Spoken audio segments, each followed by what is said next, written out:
Hi, my name is Matthew Belisario. Welcome to another uh, YouTube broadcast here, video.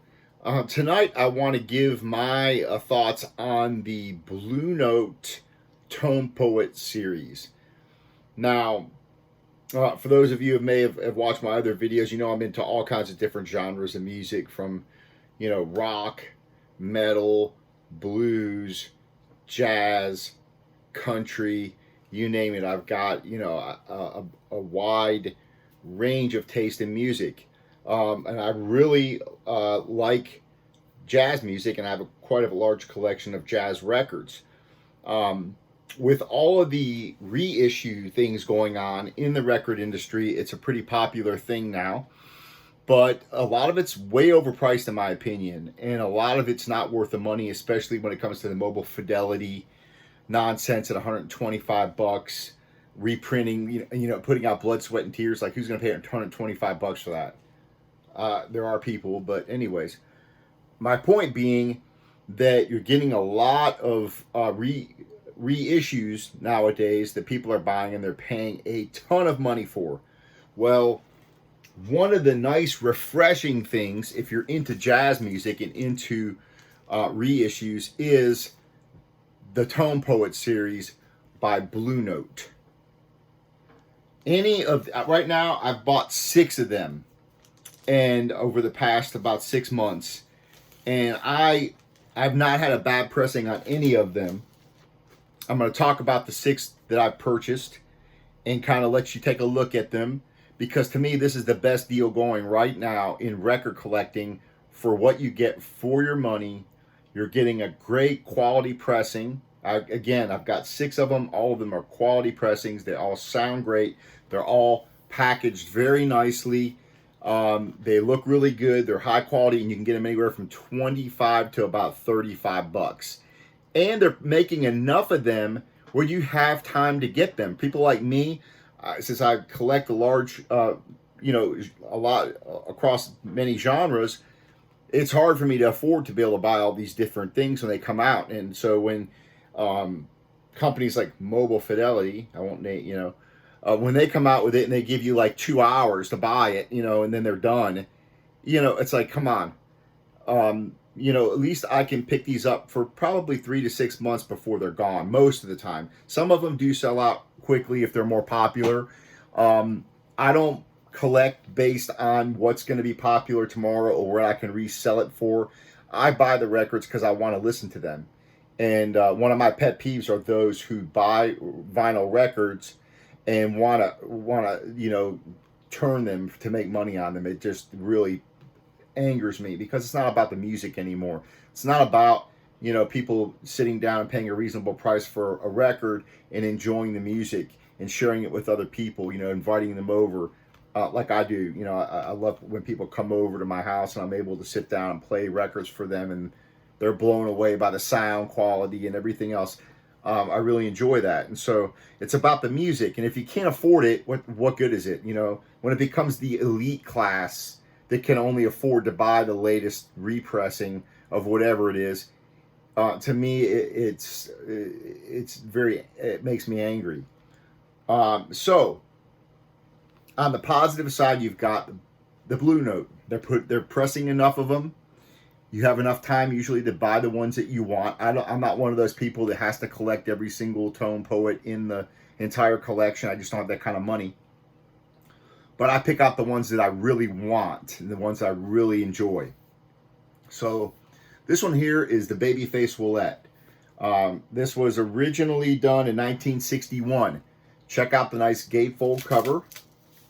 So you've got nice pictures on the inside. Really nice quality. Nice thick cardboard. All of the Blue Notes the Tone Poets come with the nice plastic anti-static sleeve, so you don't have to worry about having to use a MoFi sleeve or anything like that. Nice 180 gram vinyl. So all of these Blue Notes I'm really digging. They're always flat. They always are clean pressings. They sound really good. So this is one of the 6 that I have. And again, I don't collect every single one of them. I just kind of pick the ones that I want, and those are the ones that I get. So this Babyface Roulette is really good record.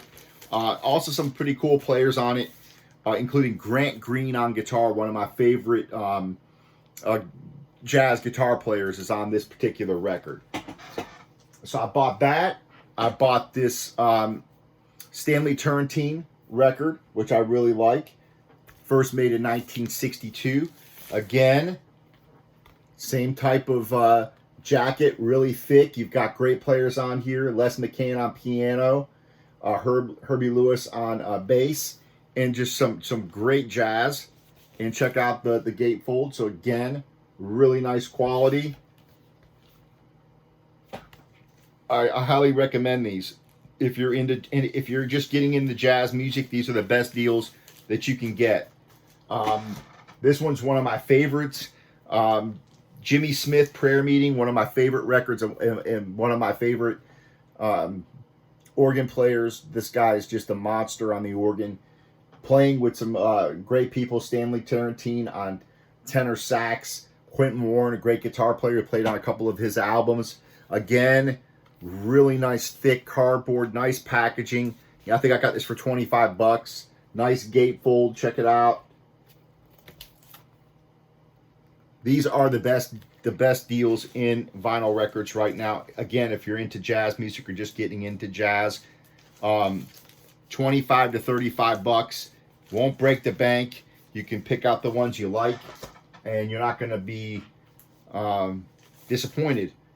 This one here, Jackie McLean, great one, playing with Herbie Hancock on piano, and Roy Haynes on drums. Again, nice pressing, originally done 1965, recorded. Again, nice gatefold.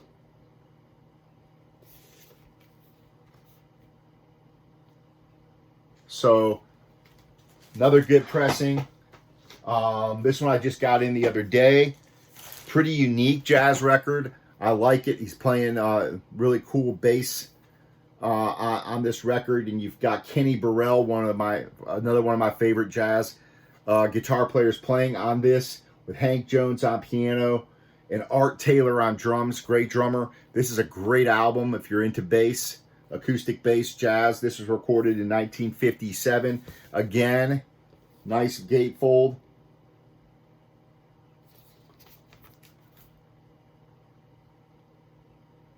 Great pressing. And finally, I just picked this one up yesterday. Money Jungle, Duke Ellington. Great. He's playing with Charles Mingus on bass and Max Roach on drums. Just a phenomenal jazz record trio. Again, the nice gatefold. And I paid, I think, 30 bucks for this one. So again, if Blue Note can put out these records, again, nice 180 gram vinyl, nice sleeves, nice packaging, thick cardboard, nice pictures, great sound quality, mastered from the original analog tapes. If they can put them out between $25 to $30 and be making money, the rest of these record companies can be doing the same thing, and they're not. They're exploiting people. They're putting out in records that aren't even good records. They were not even, I've been collecting vinyl for years, and some of this classic rock stuff, they're putting out the subpar records, the Blood, Sweat, and Tears, the Janis Joplin. I mean, those were like mediocre records. They weren't that great. I mean, I picked them up in the record bins for $3 to $5 in good shape. And now they're reissuing them, putting them in a mobile fidelity box, and direct cut. The whole thing is a big marketing joke, and they're wanting $125, and then when you don't get it in the first 2 hours, now they're up to like $250 a record. It's sickening. It really is sickening to me. It churns my stomach on what Mobile Fidelity is doing with their pressings, and they're not even as nice a pressings as this. They're not even, the packaging is not as nice as what the Blue Note's doing.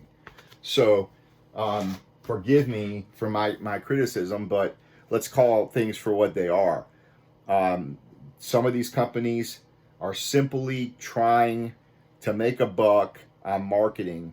They're not giving you a quality product, and they're charging you 3 to 4 times um, on these particular pressings. And they're not, and it's not about getting the music out there, because if it was, they would be making more than 500 copies or 1,000 copies, right?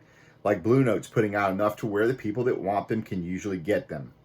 Again, there's some exceptions where some of them go really quick, but most of these, this one went fairly quick, this Money Jungle, but I picked up in a local record store. Some of these other ones have been on online for the past 3 to 5, 6 months, and I've been able to pick them up, and they're still available. So Blue Note, they're doing things right. They're keeping the listener. They're putting the music first and foremost, at making it a priority for the people that want the music and want to listen to it, and not just about, I'm collecting this and I've got this rare, only 500 of these were made and I've got one of them. That kind of mentality, which really just pisses me off. So right now, Blue Note Tone Poet series, you can't go wrong with these. This is one of the best deals you can get in vinyl records today. And all of the pressings, again, I just showed you these that I have. I haven't had any issues with any of them. They're all quiet. They're all flat. The mastering sounds good. The quality is great. The packaging of the record is nice. And they've done just a great job. So hats off to Blue Note, Don Was and those guys over there, Blue Note. Thank you for giving us a quality product at a reasonable price that we can afford, and that we can actually have a chance to buy and listen to the music, because that's what it's about.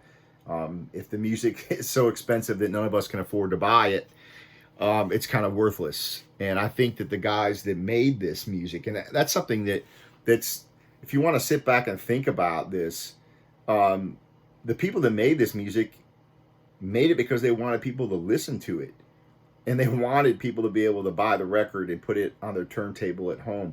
Even the classic rock guys, I don't know why they're going along with a lot of this stuff. I mean, obviously some of them are dead and long gone, and but a lot of this stuff, that they're putting out, if you want people to listen to your music, make it affordable. And I'm not saying you can't make money on it, or that we want something cheap.